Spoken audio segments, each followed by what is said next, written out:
नमस्कार. नमस्कार. आज मी आमच्या शिक्रापूर गावामधील सगळे सोयरे नातेसंबंध या सगळ्यांच्या सुखदुःखाच्या बातम्या पोहोचवण्याचं काम करणारे आमचे पोस्टमन मकबूलभाई तांबोडे यांचा जीवनपट आपण उलगडण्यासाठी त्यांच्या घरी आलो आहोत. त्यांच्याकडून त्यांचं जे खडतर आयुष्य त्यांनी अनुभवले तर त्या सगळ्यांची आज आपण त्यांच्याकडून माहिती घेणार आहोत. नमस्कार. नमस्कार. भाई, आपलं गाव कुठलं आणि जन्म कधीचा? माझं गाव शिक्रापूर, जन्म कानूर असायचा आला. 1 मार्च 1945. आपले शाळा कुठली? शिक्रापूर. शिक्रापूरला विद्याधाम मराठी शाळा. मराठी शाळेमध्ये शिक्षक कोण होते त्यावेळेस तुम्हाला? शिक्षक सासवडी गुरुजी होते. सासवडी गुरुजी. अजून हे होते नाना मास्तर होते. नाना मास्तर. अजून कोण? मंडली गुरुजी. मंडली गुरुजी होते. शाळा किती पर्यंत झाली? 7वी पर्यंत. 7वी नंतर मग त्या 7वी नंतर मग आता तुम्ही पोस्टामध्ये येण्याचा तुमचा योग कसा आला किंवा त्यासाठी तुम्हाला कुणी प्रवृत्त केलं किंवा कुणाचं पाठबळ मिळालं? पहिले मी एम्प्लॉयचं कार्ड काढलं होतं. परत एम्प्लॉय कार्डने मला सरकारी नोकरीचा प्रस्ताव दिला. बरेच लेटर वगैरे आले त्यांच्यावाला, पण ते काही मी स्वीकारलं नाही. त्यामुळे मग ते वय वस्तूवर मी पिंपळाच्या इथे याला गेलो, शिलाई कामं करता गेलो. तिथं 1 वर्ष काढलं. परत घरी आलो. घरी आल्यानंतर मग मी असाच पाणी नीट करत होतो शिक्रापूरला.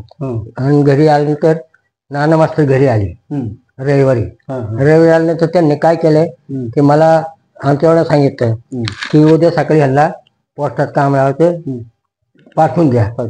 तर मग त्यांनी पाठवून दिलं. तर त्यांनी मग म्हणजे काम करायचं आहे का, मग केलं. तर मग ते लगेच दुसऱ्या तिसऱ्या दिवशी त्यांनी कामाला घेतलं. त्यांनी रुजू करून घेतलं. मग रुजू केल्यानंतर मग ते सगळी फाईल वगैरे तयार पाठवलं त्यांनी. रुजू रिपोर्ट अमुक सगळं पाठवलं. त्यानंतर पाठवल्यानंतर काय आलं, तिकडून लेटर आलं ना की ह्या तारखेला लावून घेतलं. आणि वय काय कमीच होतं त्यावेळेस, 16 वर्ष होतं. 16 वर्ष. तर त्यामुळे ते एकूण त्यांनी काय केलं, तिकडून त्यांचं लेटर येत मला किंवा का कमी का असलं, का लावलं. तर इथं सरपंचाने काय केलं, इथल्या लोकांनी गावकऱ्यांनी घेऊन पाठवलं इथं काम करायला कोण नाही, आमचा गरीबाचा मुलगा आहे, यांना लावून घ्या तेवढं. सरपंच कोण होतं त्यावेळेस? वसंतराव आणला होते. करंजे. मग त्यांनी ते तिकडे पाठवून दिलं त्यांना. मग त्याप्रमाणे ते हे झालं. मी यांनी रिपोर्ट पाठवला तसा, इथं काम करायला कोण नाही. त्यामुळे ते त्यांनी 1-2 वर्ष असं काढलं. मग त्यावेळेस आता पोस्ट तुम्ही असलं ना, पोस्ट खातं कोण सांभाळत होतं इथलं? मंडली गुरुजी होते. मंडली गुरुजी सांभाळ. आणि पोस्ट ऑफिस कुठं होतं त्यावेळेस? मराठी शाळेत होतं. मराठी शाळेमध्ये. शाळेचे ताब्यात होतं मराठी शाळेच्या. शाळा मास्तर करत होत्या. त्यांना बी काय 12 रुपये महिना, मला 12 रुपये महिना असं. 19 वर्ष चालले, 18-19 वर्ष चालले. तर मग पोस्टची परीक्षा दिली. परीक्षा दिल्यानंतर त्यात मी पास झालो. मग ग्रुप डी म्हणून काम केलं, म्हणजे क्लास 4 म्हणून काम केलं. क्लास 4 म्हणून काम केलं. तर मग त्यावेळेला मला मग रात्रीच्या बॅगा द्यायच्या, कुठं काय करायचं, इस्टेल थांबायचं, स्टेशनला थांबायचं, टपाल घ्यायचं द्यायचं. त्यावेळेला मग काय आणि मग तिथून पुढचे परीक्षा झाल्यानंतर त्यांनी मग आता तिथं गेलो मी ते क्लास 4. तर त्यावेळेला ते पुण्याला गेलो. तिथं लेटर बॉक्स काढायचे, कुठं काय गावात फिरायचं. मग असं करता करता मग त्या साहेबांच्या हाताखाली काही दिवस काम केलं. पुण्यात कुठं नियुक्ती झाली तुमची? पुण्यात हेड ऑफिसला होतो मी. शिक्रापूरला गाव आपलं आणि तिथं राहणे खाण्याचे त्यावेळेला काय आम्ही असंच खाजगी काय याच्यात आपल्या आमच्या इथले काय ते भुजबळ म्हणून होते. भुजबळच्या गेलो. मग त्यांनी मला सांभाळलं. त्यांनी घरच्यासारखं सांभाळायची. 40 रुपये महिना द्यायचं. आणि त्यांच्याकडून आंघोळ वगैरे करून चटणी भाकर खाऊन नाश्ता बिस्टा करायचं. साधा परत दिवस पाणी गरम होतं, त्यांच्याकडेच राहायचं. त्यांचं तिकडेच राहायचं. काय पद्धत काय. मग त्यांनी आपलं पेपर आले करून त्यांनी जेवण करायचं, हे करायचं. मग त्यांनी घरच्या सारखं घेऊन ते जे भाजी खातील तेच तुम्हाला, तेच घ्या भाजी खायची, चटणी भाकर टाकत. आणि ते बी याच्यात काम असेल ना, कारकोण याच्यात होते. पण ते PWD खात्यात होते. PWD खात्यात होते त्यावेळेस. विश्वनाथ आणि ते 2-3 भाऊ होते. ओळख कशी फक्त शिक्रापूरचा माणूस? शिक्रापूरचा माणूस म्हणून त्यांनी घेतला. आणि घरच्यासारखा संबंध होता. त्यावेळेला त्यांची दिनकर आपलं कळमकर आणि त्याची बहीण त्यांना दिली ती. दिनकर कळमकरची बहीण, सख्खी बहीण ती, थोरली बहीण होती ती.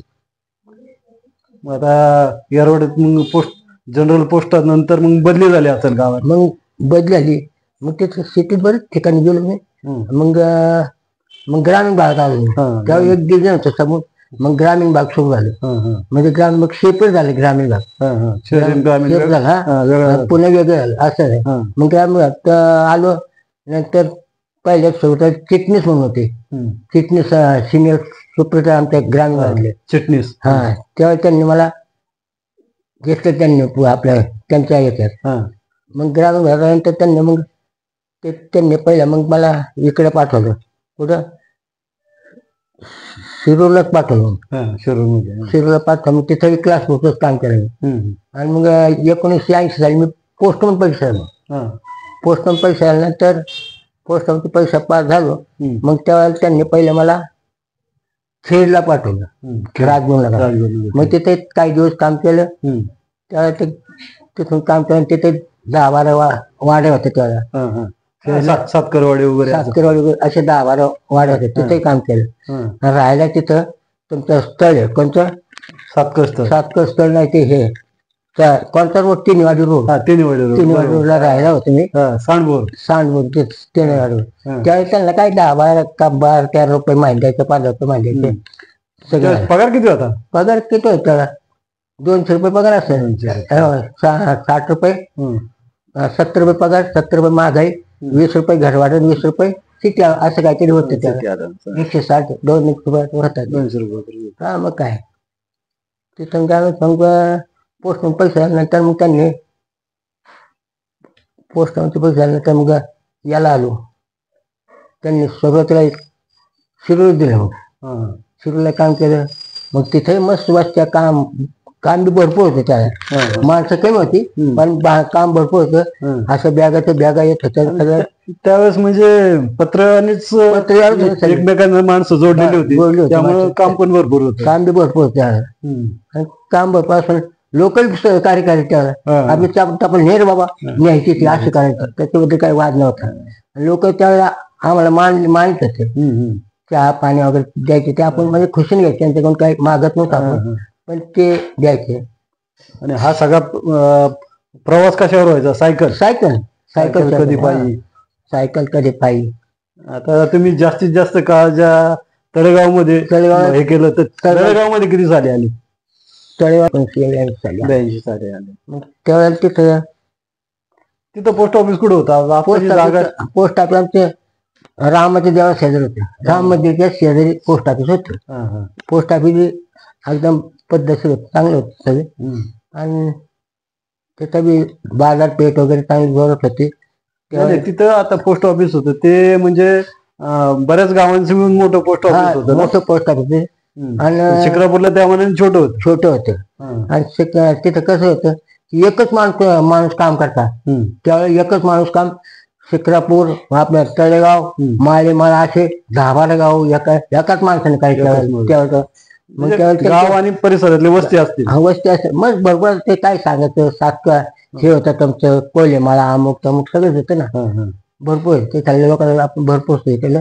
आणि त्यात ते खाल्ले आपले जे पुढारी लोक आहेत, दत्तू अण्णा धमधरे, किसनभाऊ भुजबळ, साहेबराव शंकरराव धमधरे, त्यांचे चिरंजीव आपले हे अरविंद दादा धमधरे.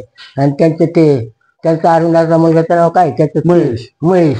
त्यांनी आपल्याला सहकार्य भरपूर दिलं. तसं काय नाही. आणि त्या लोकांनी मला चांगलं घरच्यासारखेच संबंध लावले. त्यांनी कोणत्या मला कमी केलंच नाही. आणि मला असं काही त्रास झालाच नाही तिथं.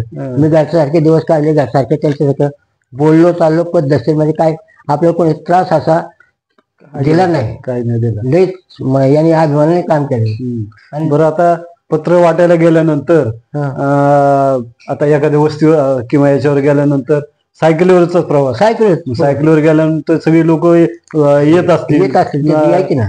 कसा अनुभव असायचा त्यावेळेचा? गेलं की पोस्ट आलं म्हणलं की चावडी लोक यायचे सगळे. चावडी तिथं चावडी काय म्हणा तिथं लोक यायचे. आणि टपाल घेऊन जायचे आणि त्यांचं काय म्हणण्यात रजिस्टर असले तर ते आपण इतकं ते झालं तिथं फिरायचं फिरता येत होतं, पण ते तिथंच यायचे लोक, त्याच्यावर जायचं. तर ते बी आपल्याला भाजीपाला वगैरे सगळं द्यायचे. म्हणजे तुम्ही त्या खाकी ड्रेसवर दिसले की घरातनं सगळी लोक बाहेर येऊन काय आले का आपलं चौकशी करायची. त्यांच्या घरी जात होतो मी तसं मनी ऑर्डर वगैरे. आणि व्यापारी खूप होते तळे व्यापाऱ्यांशी कसा संबंध होता तुमचा? व्यापाराचा संबंध भारीच होते एकदम. पोटचा संबंध आमचं आपलं काय होतं, माझं काय आहे की तिथं आमचे वडील असताना पाण्याचा हे धंदा करतो, त्यामुळे माझी ओळख तिथे जास्त होती पहिल्यापासून. त्यांची जुनी ओळख होती म्हणून मी तिथं त्या ओळखीचा वडिलांचा तुम्हाला तो फायदा झाला. वडिलांच्या म्हणून त्यांचा फायदा झाला त्या लोकांचा. ऑलरेडी तुम्ही सगळे ओळखत होते, पहिले ओळखीच होते. आणि त्याच्यामुळे मी बाजार जायचो, कोणी जायचो, ते पाणी विकायला बसले लोक तिथे जायचे, माझ्या ओळखायचे, कुठे जात नव्हते, तिथंच हे करायचे की आपल्या गावाचा पोस्टमास्टर आला म्हणजे मी डबल बिझनेस केला तर माझ्या कोणी तसं हे केलं नाही, ऑब्जेक्शन नाही घेतलं. हे नका तळेगावात तुमचं कार्यक्षेत्र असताना तुमच्या मुलीचं लग्न झालं, त्या लग्नाच्या वेळेस ज्या तळेगावच्या नेत्यांनी किंवा पुढाऱ्यांनी गावकऱ्यांनी जे तुम्हाला सहकार्य केलं, तर ती एक गोष्ट आहे, ती एक आमच्यासाठी सांगा. गोष्ट म्हणजे अशी आहे की ते त्यावेळेला आणण्यासाठी माझ्या मुलीचं लग्न होतं, तर त्यावेळेला आपल्या किसन भाऊ भुजबळांनी मला भरपूर सहकार्य केले. सहकार्य म्हणजे भांडी वगैरे सगळं, म्हणजे आमच्याकडून एक नया पैसा सुद्धा घेतलं नाही लग्नाच्या वेळेला घेतलं नाही. उलट आमच्या ते रात्रभर स्वयंपाक होतो किंवा दिवसभर रात्रभर स्वयंपाक होऊन आमचा भरपूर सहकार्य किसन भाऊने केलं. तसे दत्त अण्णांनी बी 2-4 वेळा तिथे येऊन चौकशी केली, अरविंद दादा तिथे येऊन गेलते. त्या सगळे लोकांनी मला भरपूर सहकार्य केले आणि लग्न चांगलं लग्नाला सगळे हजर होते, सगळे त्यांच्या सगळे गँग होती, कोणी हजर होते सगळे. तसं काहीच नाही, तर आपण त्याला वाईट वागलो नाही तर कसं काय ते, म्हणजे एवढं त्यांचं हे होतं. बरं, आता हे झाल्यानंतर शिक्रापुरातले तुमचे त्या काळाचे जुने मित्र परिवार कोण कोण होता? जयराव पाटील होते, खंडराव पाटील करंजे, आपले हे होते पाटील हिरोल पाटील होते, आणि ते दिनकरराव कळमकर होते, शिवाजी रामचंद्र गायकवाड होता, संभाजी डमडर होता, संभाजी रामचंद्र ते बरोबर होता माझ्या बरोबर. आणखी असेच आणखी बरेच लोक होते. आपले जगताप, महादेव जगताप नंतर आणखी दुसरं शंकर महाजन. लहानपणी गावामध्ये सगळीकडे ती बलिदार पद्धत सगळी असायची. तर त्यावेळेस आई वडील असतील, मग त्या आई वडिलांबरोबर सणवार याला घरोघरी जाणं, त्या घरातल्या लोकांशी संवाद साधणं, अशा पद्धतीचं कुठल्या लोकांकडे तुमचं त्यावेळेस जाणं येणं असायचं? गावकी असल्यामुळे आम्ही सगळ्या गावात जात होतो, राऊतवाडी, बाबेवाडी, इकडं माळेमाळ वगैरे ह्या साईडला जायचं, डोंगरवस्ती, चाकणगोड, सगळे मांढरे वगैरे सगळे इकडे. आणि टांग्या होता आमच्याकडे, बैल टांग्या होता, त्याचं नाव आग्या बैल, आग्या बैल होता, आग्या, त्याचा आग्या जेव्हा होते, आग्या असं काय नाव होतं. टांग्या घेऊन कुठं जायला लागायचं? ते टांगे घेऊन राऊतवाडी, बाबेवाडी टांगे घेऊन जायचे वडिलांच्या बरोबर. तेव्हा त्याच्यात ते गावातील ते लोक सरमड वगैरे ते काळाबा वगैरे त्या गाडीत टांग्यात टाकायचे आणि ते घरी आणून अशी हे लावायचे, वळे लावायचे आणि एखाद्या खड्यावर जाऊन ते तिथे हे करायचं आणि तिथं टाकून त्यांच्याकडून करून घ्यायचं आम्ही. काय तर संबंध चांगले असं कोणी लावायचे, इतके सहकार्य करत होते. आणि अन्नधान्याचे त्यावेळेस ते काहीच विकत घ्यावं लागत, काहीच टंचाई, काहीच विकत घ्यावं. शेतकऱ्यांच्या घरात पिकलं तुमच्याकडे आमचे होते, त्यांच्या घरण्याचे आमच्या घरी होतं असं मला म्हणायचं. अशा ठिक्क्या लागायच्या सुभमुखाच्या शांगाच्या. आणि ते असं नाही समजायचं की बायला आपण 10 रुपयाची पाणी देतोय आणि यांना एवढं कसं द्यावा, ही भानगड नव्हती ना, ही भानगड नव्हती. त्यामुळे चांगलं होतं त्यावेळेला, ती पैसे त्यावेळेला चांगली होती, लोक चांगली होती त्यावेळेला. आता तुम्ही किती जण भाऊ होते? आम्ही दोघच भाऊ. एक शाळा मास्तर होते आणि मी एक शाळा त्यांचं नाव सांगा. अकबर महबूब तांबळे त्यांचं. त्यांची सर्व्हिस त्यांनी याच्यात केली पहिल्या काळात येनवाली केली नावाचे इथं का हे केलं त्यांनी भावाने त्यावेळेला. आणि त्यावेळेला त्यांना किती 70 का 80 रुपये पगार होते त्यावेळेला त्यांना सुद्धा त्यांनी हे केलं. पण तुम्ही दोन्ही भावांची सर्व्हिस सरकारी झाली. सरकारी झाली दोघा भावाची सर्व्हिस सरकारी झाली त्यावेळेला काही होत नाही. आणि त्यांनी मला घरच्यासारखंच सांभाळलं भावाने सुद्धा. चांगला जीव लावला. आमचं कधी भांडणं हा शब्द नाही आमच्या तोंडा असं म्हणजे सत्य बातमी आहे. कधी तुझं माझं नाही का काय नाही. मी आपला पगार झाली त्यांच्यावर द्यायचं आणि आपण लागेल खर्च आपल्याजवळ घ्यायचं. बरं आता नोकरीनंतर लग्न किती साली झालंय? 26 जानेवारी 70 साली. 70 साली लग्न झालं. कुठं? वापगाव खेड तालुका.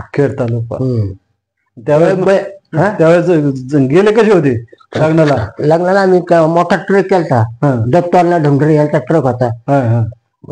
भरपूर लोक गेलती. 2 ट्रक केलते त्यांचे 2 ट्रक तेव्हा नेले. जुन्या मॉडेलच्या गाड्या होत्या नेली. त्या चाकणवर भरपूर लोक आले त्यावेळेला लग्न लावायला. आणि ते लग्न रात्री झाले. लग्न झाले की भरपूर हे झाले लोकही भरपूर होते त्यावेळेला. आणि ते लग्न आमचं असं आहे की आमच्या घरात ते लग्न जवळजवळ 4 दिवस लग्न चालले होते आमच्या घरात. पाहुणे रावळे भरपूर होते आमचे त्यावेळेला म्हणजे पाहुणे भरपूर होते. आणि त्यावेळेला काही कोणती कमतरताच नव्हती. राखणार लोक होते सगळे. असं होते त्यावेळेस. आता तुमचा सगळा एकत्र वाडा असेल? एकत्र आमचं सगळं एकत्रच घर होतं.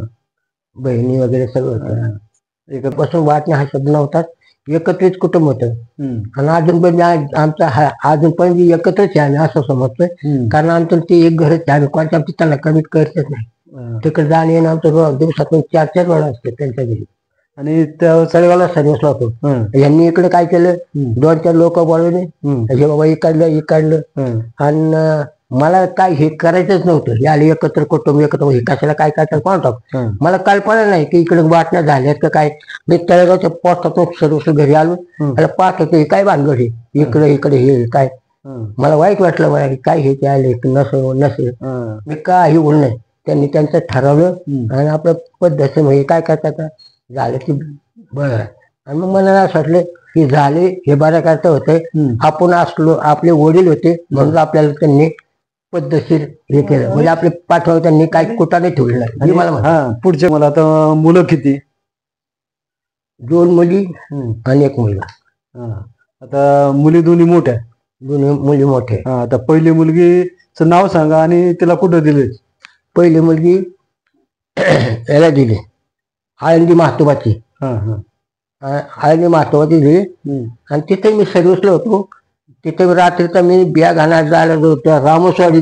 तिथं रामोसवाडी म्हणून तिथं बॅग रात्री 10 वाजता जायचं आणि तिथं घरी परत यायचं. म्हणजे 3-4 किलोमीटर होतं रामोसवाडी म्हणून. पण गावातली लोक चांगली होती म्हणून ते माझ्या बरोबर यायची. रेल्वे स्टेशन यायची माझ्या बरोबर पाय यायची. तुमच्या बरोबर यायची का? हा ना. ती लोक एवढी चांगली होती भरपूर चांगली होती लोक. एवढं त्यांनी आपल्याला सहकार्य केले. सरपंचांनी चांगलं सहकार्य केलं. आणि त्यावेळेला पोस्ट ऑफिस म्हणजे खाजगी माणसाकडे होतं. शाळेत पोस्ट ऑफिस शाळेत. तुम्ही बरं नाही. आता मला सांगा थोरली मुलगीला दिला आता मुलीच नाव सांगा. ठरले ना मेहराज मकबूल तांबळे असं. आणि त्यांना नातू किती आहेत? म्हणजे तुम्हाला त्यांना मुलं किती आहेत? त्यांना मुलं 2 आहेत. 2 मुलं आणि 2 मुली आहेत. आणि त्यांची नावं दुसरी मुलगी शबाना. शबाना आहे. तर तिला 1 मुलगा 1 मुलगी. तिला कुठं दिलेली आहे? वाडा खेड. म्हणजे थोडक्यात सांगायचं म्हणजे तुम्ही दोन्ही ठिकाणी नोकरी केल्या आणि मुली सुद्धा दोन्ही ठिकाणी नोकरीच्या ठिकाणी दिल्या. बरं बाई आता धाकट्या मुलाविषयी सांगा. धाकटा मुलगा काय करतो? त्याचं नाव आयुब आहे. आणि त्या अशा पोस्टात कामाला पोस्ट मास्टर काम करतो. हल्ली शिक्रापूरला आहे. शिक्रापूरला. म्हणजे तुमची पोस्टमनची परंपरा त्यांनी चालवली. त्यापेक्षा त्यांची एक पाऊल पुढे जाऊन आता पोस्टामध्ये ऑफिसर म्हणून काम करतात. बरोबर ना? त्यांनी काही दिवस पासपोर्ट म्हणून शिरूरला काम केले. बरं भाई आता हे पोस्टमॅनचं काम म्हणजे लोकांची सुखदुःखाची देवाणघेवाण करत असताना शासनाच्या मार्फत तुमचा मान सन्मान पण झाला आहे. तो मान सन्मान कशासाठी झाला ते जरा आमच्या प्रेक्षकांसाठी सांगा. 1990 साली सुप्रिटेंड तळेगावला आलते. तर त्यांनी मला बेस्ट म्हणजे चांगलं हे आवडते केलं. मला पुण्याला बोलून त्यांनी मला हे केले, सन्मान केला आणि बक्षीस बी दिलं, त्याला पारितोषिक दिलं मोठं. तुमच्या आयुष्याच्या कामाची पावती निमित्ताने मिळाली. पावती सेवानिवृत्ती 2005 साली झाली. त्यावेळेस मग मान सन्मान किंवा कार्यक्रम झाला असेल ना? झाला तिथं. रायकुमार बी गुजर तिथं झाला. त्यांनी माझा मोठा सत्कार केला आणि मला पारितोषिक दिलं काम चांगलं केल्याबद्दल. आणि तसं ग्रामपंचायत लोकांनी माझा चांगला सन्मान केला. ग्रामपंचायतीच्या बॉडी त्यावेळेस किसन भाऊ असतील. किसन भाऊ होते त्यावेळेला, दत्तवान होते आणि आपले दिवाणजी अण्णा होते. तर बाई, आता तुमचा सगळ्यात मोठा सण म्हणजे ईदचा. तर ईदच्या सणाच्या वेळेस तुमचं नोकरी तळेगाव मध्येच असत आणि तळेगावची मोठी बाजारपेठ म्हणजे अनेक व्यापारी वगैरे सगळे असतील. त्यावेळेस कपडे घ्यायला तुम्ही कोणाकडे जात होते?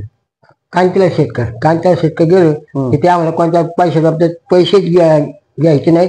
आम्ही जे काही देऊ तेवढं घ्यायचे. ते एवढं काय ते पैशाच्या बाबतीत आमच्याकडे कधी त्यांनी मागणी काही कधीच केलं नाही. हिशेब ठेवला नाही, काय नाही.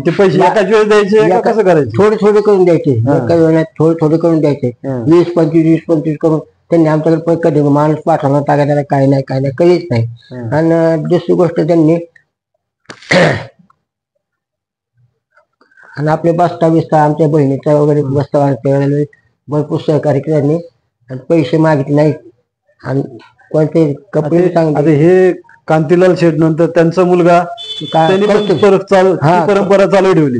कौस्तुभ शेठ माझ्या बाबतीत लई जोर. त्यांनी भाईसाहेब करायचे. तुमचं बदली देवाच्या आळंदीला झाली होती. तर त्या देवाच्या आळंदीमध्ये तुमचं पोस्ट ऑफिस कुठं होतं किंवा राहण्याची सोय काय होती? मी कासा धर्मशाळा इथे पोस्ट ऑफिस होतं आणि राहायला कासा धर्मशाळेतच होतो. आणि त्यावेळेला काय 200 धर्मशाळा होत्या. 200 जेवायच्या बाबतीत मला कधी अडचण भासतीच नाही. जेवण दररोज घरी एवढं चांगलं 5 लोकांना मिळायचे, पण घरी मिळत नाही एवढं चांगलं तिथे मिळायचे. 5 लोकांना मिळायचे, बटाटे मिळायचे, असं म्हणजे धर्मशाळेत भरपूर मिळायचे. मला कधी त्याचा हे केलं नाही.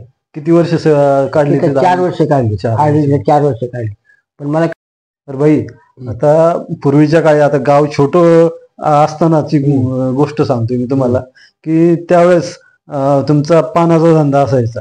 तर त्याबरोबर तुम्ही पानाबरोबर लिंबू विकण्याचा पण व्यवसाय केला उन्हाळ्यात. तर त्याच्याविषयी थोडं सांगा. मी त्यावेळेला काय संजय भुजबळ म्हणतो, संजय ज्ञानोबा भुजबळ, आपली माळी मत नाही का, लिंब त्याच्या घरी आणायला जायचो. तर त्यावेळेस त्याचं कोणच असं भरपूर लिंबायचे आणि ती आणायची आणि घरी पान ठेवायचे. त्यावेळेस ते काय रुपयाला नाही, 4 आणे लिंबू भेटते. 4 आण्याला लागेल तेवढे भेटायचे, कारण त्यावेळेस गावात कुणीच लिंबू ठेवतो.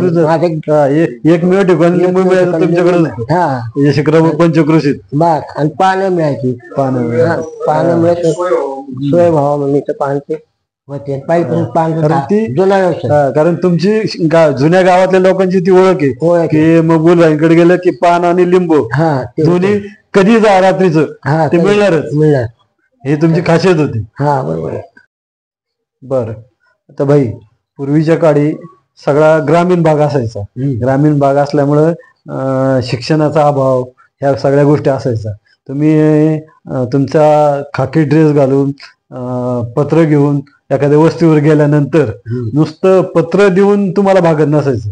पत्र लोकांना वाचून दाखवणं किंवा म्हातारी माणसं असेल तर त्यांच्याकडे जायचं. ते काय कुणाचं मुलाचं पत्र आहे का अजून कुणाचं पत्र आहे ते त्यांना वाचून दाखवणं. त्याच्याविषयीचा एखादा अनुभव सांगा. पत्र आम्ही जायचं पत्र द्यायला, तर ते म्हणायचे म्हातारी माणसं, ते म्हणायचे आम्हाला आम्हाला काही लिहायचं वाचता येत नाही, आम्हाला एवढं टपाल वाचून दाखवा. तर मग मी सांगायचं त्यांना वाचून दाखवायचं. मग त्यात ते काय चांगलं वाचलं तर ते म्हणायचं मग बरं झालं चला, मग ती भाजीपाला वगैरे द्यायचे कुठं हे करायचे, खुशाली खुशाली बरं झालं मग. आणि ते टपाल गेल्यानंतर ती लोक 3-3 वेळा ते टपाल उलगडून बघायचे. परत परत ते दिवस कधी जायचा त्यांचा ते त्यांना तपास लागत नव्हता, असं होतं. बरं, आता हे झालं खुशालीचं. पण त्या काळात जी तार असायची, तर तार आल्यानंतरची परिस्थिती काय असायची लोकांची? तार आल्यानंतर परिस्थिती असायची ती तार दिली की ते तार दिल्यानंतर ती लोक घाबरायची. तार आली म्हणजे त्यांना मोठं हे वाटायचं, धक्काच बसायचा, पहिलाच धक्का बसायचा त्यांना. हा, तर मी म्हणतो मग तार मला काही वाचता येत नाही, तुमचं चांगली माणसं सांगतो त्यांच्याकडून घ्यावाचं, आपण काय चुकलं म्हणजे कुठं पंचायत करीत बसता. म्हणून मी आपलं काय करतो, तार दुसरं कोण त्यांच्या तिथल्या कोण चांगले शिकले सावले माणसाचे त्यांच्याकडून वाचून घ्यायचे. तार म्हणजे शक्यतो दुःखद बातमीच असते. दुःखद बातमी असायची, मला कळत होतं पण नको म्हणलं. आता तुम्ही पोस्टात लागायच्या आधीचा इंग्रजांच्या काळातली पोस्टाची परिस्थिती काय होती? त्यावेळेस पोस्टात पत्र कशी यायची काय, त्याविषयी थोडं सांगा आमच्या प्रेक्षकांना. जुन्या काळात एकदम माझ्या आवडीची जी गोष्ट आहे की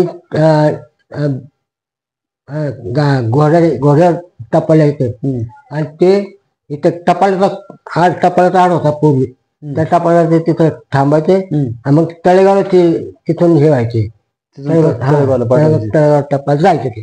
आणि तळेगावचे टपाल काय करायचे, सोमवारी घेतले, सोमवारी वाटायला घेतलं त्या आजूबाजू सगळी खेळी 10-12 खेळी घ्यायचे आणि शनिवारी परत हिशेब द्यायला जायचे. परत तळेगावात जायची गरज नाही पडायची, परत तळेगाव जायचं, रेळ घरी राहायचं पोस्टमन. अशा तुमच्या परिवाराने तुमचं 75चा कार्यक्रम तुमच्या प्रेमापोटी मोठ्या प्रमाणात साजरा केला, तर त्याविषयी तुमचं काय म्हणणं आहे? ते कसं वाटलं तुम्हाला ते एवढा मोठा समारंभ केल्याबद्दल? त्या आमचा मुलगा आणि आमचा भावाचा छोकरा यांनी घडून आणलं केलं ते. मग इंद्रप्रस्थ मध्ये त्याचं हे केलं, कार्यक्रम ठेवला. तर 75वा कार्यक्रम का त्यावेळेला बांधल होते, आपले बाकीचे गणपत नाना होते, जेवण मांढरे होते, मोठमोठे पुढारी होते, आपले आबाराजे मांढरे होते, जयवंतराव मास्तर होते, गणपत नाना होते. असं बऱ्याच लोकांनी माझं मोठा याच्यात सत्कार केला. आणि भाषण बी अगदी ते यांनी केलं की मच्छिंद्र शिवाजी मांढरे यांनी भाषण अगदी ठोक टाळत अगदी साध्या भाषेत अगदी भरपूर भाषण केलं. त्यांनी भरपूर भाषण करून मला भरपूर हे केलं आणि मला काय ते हे व्हायना, मला ते एकदम माझं मनच भरून आलं की आपण. आता बाई, तुम्ही छान आम्हाला मुलाखत दिली आणि आमच्या प्रेक्षकांसाठी तुमचा आयुष्याचा संघर्ष असेल किंवा कुठं कुठे सर्व्हिस झाली त्याविषयी आम्हाला सगळ्यांना माहिती दिली, त्याबद्दल मी प्रेक्षकांच्या वतीने तुमचं आभार मानतो आणि आपली मुलाखत संपली, जाहीर करतो. नमस्कार. आमचे वडील पोस्ट ऑफिसमध्ये सर्व्हिसला होते आणि अत्यंत गरीब स्वभाव आणि प्रामाणिक नोकरी हे छाप म्हणजे आमचे आदर्श व्यक्तिमत्व म्हणलं तर आम्ही आमच्या वडिलांचं नाव सगळ्यात प्रथम घेतो सगळ्यावरती. आणि खरं म्हणजे सांगायचं म्हणजे त्यांच्यामुळेच मी ह्या डिपार्टमेंटमध्ये आलो. तसा सुरुवातीला माझा कल काहीतरी धंदा व्यवसाय किंवा बिझनेस करण्यामध्ये होता सगळीकडं, पण वडिलांची खूप इच्छा होती की आपल्याला एकच मुलगा आहे आणि तो ह्याच डिपार्टमेंटमध्ये असावा. आणि त्यांनी मग त्यासाठी मला खूप समजून सांगितलं की इकडे तिकडे करण्यापेक्षा बाहेर परिस्थिती खूप वाईट आहे, हे आपले जे खातं आहे हे खूप प्रामाणिक आहे, ह्याच्यामध्ये तुझं कुटुंब तर चालेलच पण तुला चांगल्या सवयी पण लागतील आणि तू चांगला राहशील, आयुष्यभर सुखाने जाईल तुझं आयुष्य. आणि मग मी 1996 साली या डिपार्टमेंटमध्ये त्यांच्या थ्रूच आलो म्हणजे थोडक्यात. आणि त्यांची छाप माझ्यावर होती खूप सारी, त्यामुळं त्यांच्या पावलावर पाऊल ठेवून मी सुद्धा या डिपार्टमेंटमध्ये प्रामाणिकपणे नोकरी त्यांच्यासारखीच शिक्रापूरमध्ये.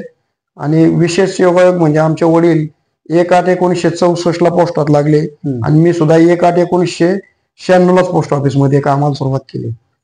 पण पुढे जाऊन मी थोडं बाहेरनं शिक्षण घेतलं आणि नाही, पोस्टाच्या परीक्षा देऊन देऊन अजून एक योगायोग राहिला हं. की त्यांनी तळेगावातच नोकरी केली, तुम्ही पण तळेगावातच नोकरी केली. हो, तो योग पण आहे. आमचे वडील पोस्टमन होते आणि मी पण पोस्ट मास्टर म्हणून तळेगावला काम केलं.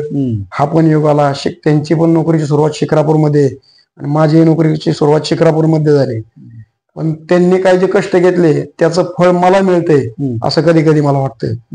आणि ह्या डिपार्टमेंटमध्ये आउटसोर्सिंगवर आउटसायडर म्हणून काम करणे आणि आज एक सब पोस्ट मास्टर पदापर्यंत येणं हे सुद्धा मला कधी कधी ते आपल्याला मिळालेलं म्हणजे ही म्हणजे देणगीच म्हणायची कुटुंबाची. मग त्यांचे ते पुण्य, त्यांचे आशीर्वाद आपल्याला लाभतात आणि त्यांच्या आशीर्वादाने म्हणजे नोकरीत तर चांगलं झालंच, पण ते सोडून एक खाजगी आयुष्य असतं त्याच्यामध्ये सुद्धा खूप सुखी आणि समाधानी आम्ही कुटुंब या ठिकाणी, मोठं कुटुंब आहे आमचं, एकत्र सगळं चांगल्या पद्धतीने राहतो.